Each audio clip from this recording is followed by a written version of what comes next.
Bloqueio atrioventricular. Você já ouviu falar nessa alteração? Se você já ouviu falar, provavelmente foi no resultado de um eletrocardiograma. Então, se você quer saber mais sobre o bloqueio atrioventricular, me acompanha até o fim desse vídeo que eu vou falar tudo o que você precisa saber de forma resumida. O bloqueio atrioventricular é uma das alterações mais frequentes que nós cardiologistas encontramos no eletrocardiograma. Mas para você entender o que é um bloqueio atrioventricular, você primeiro precisa entender que os batimentos do nosso coração, eles são mandados pelos nervos que nós temos dentro do coração. Isso mesmo, dentro do coração nós temos nervos, e nesses nervos existe a passagem de eletricidade. Esses nervos estimulam, criam ali um estímulo elétrico que é conduzido e vai mandando, né, as partes do coração se contraírem, e com isso o coração bate um determinado número de vezes por minuto e bate de uma forma organizada. Mas esses nervos, eles podem também desenvolver doenças, ficarem mais finos ou conduzirem de forma mais devagar, ou até mesmo de uma forma congênita, ou seja, a pessoa nascer com uma condução mais lentificada através desses nervos. E o nome bloqueio atrioventricular a gente dá quando existe uma condução mais lenta de eletricidade através desses nervos dos átrios para os ventrículos, que são a parte que estão mais abaixo. Normalmente o impulso elétrico ele se origina dos átrios e desce para os ventrículos. Então, quando essa passagem está mais devagar, a gente chama de bloqueio atrioventricular através de alterações que nós cardiologistas vemos aqui num exame de eletrocardiograma, que é aquele que tem os tracinhos, né, que cola os pontos. Nós precisamos saber o seguinte: nem todo bloqueio atrioventricular é grave, e isso é importante que você saiba. Os bloqueios atrioventriculares, eles têm diferentes tipos e diferentes graus. Portanto, em muitas pessoas vai ser uma alteração que a pessoa nasceu que não vai progredir para nada. Já em outras pessoas, em pessoas mais idosas, por exemplo, que desenvolvem um bloqueio novo, pode ser uma alteração grave sim e que requer tratamento rápido. Então, quais seriam os sintomas do bloqueio atrioventricular?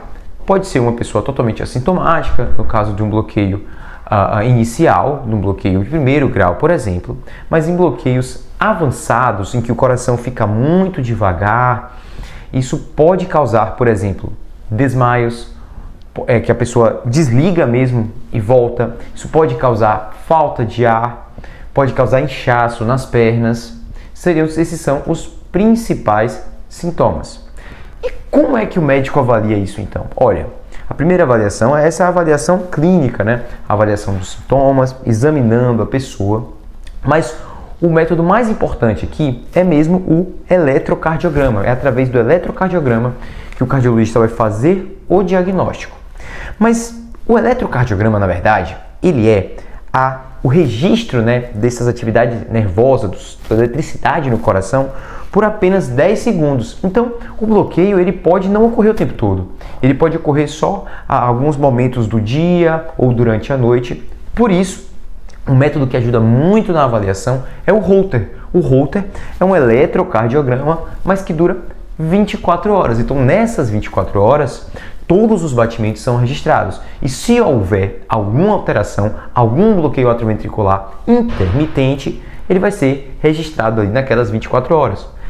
Pode acontecer até de naquelas 24 horas registradas do Holter vir totalmente normal e não haver um bloqueio. Então o Holter ele pode ser feito também em versões mais estendidas, de mais dias, ou também ser feito mais de um Holter.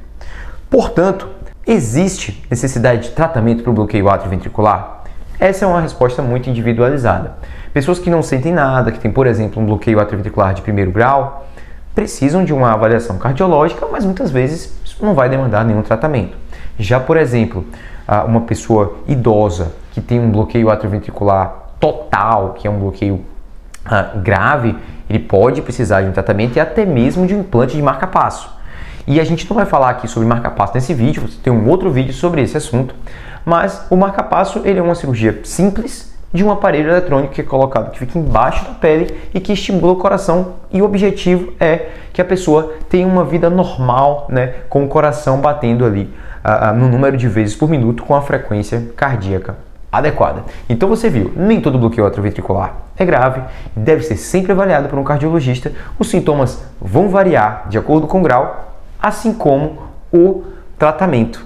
E a avaliação, eletrocardiograma, Holter e também o ecocardiograma, pois a avaliação da função, da contração do coração é muito importante. Encaminhe esse vídeo para alguém que precisa saber mais sobre bloqueio atrioventricular e não esquece de se inscrever aqui no canal.